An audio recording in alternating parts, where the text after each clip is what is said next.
স্বপ্নাবিশ্বাস, প্রেম প্রেম নানা রকমের হয়। সচরাচর যে নরনারীর প্রেম হয় সেই প্রেমে বেশি গভীরতা থাকে না। প্রেমে তখনই গভীরতা থাকে যখন প্রেমে অনেক বাধা থাকে। বিধর্মী প্রেমে খুব জোরালো হয়, এই প্রেমের পদে পদে বাধা, এই প্রেম কখনোই মসৃণ হয় না, আর এই প্রেম সফল হওয়া খুব মুশকিল। আর অবৈধ প্রেমেরও গভীরতা আছে, এই প্রেমেরও অনেক বাধা। তারপরে এই প্রেমের শেষ পরিণতি হচ্ছে পালানো। আর এছাড়াও আর একটা প্রেম আছে, সেটা হচ্ছে ভগবানের সাথে প্রেম।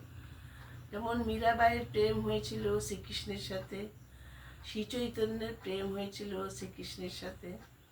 এসব প্রেমও খুব মসৃণ ছিল না। প্রেমে সফল হয়ে তারপর বিয়ে করলাম, তাহলে প্রেমের ঠিক মূল্য পাওয়া যায় না। অসফল প্রেমই অক্ষয় হয়ে থাকে।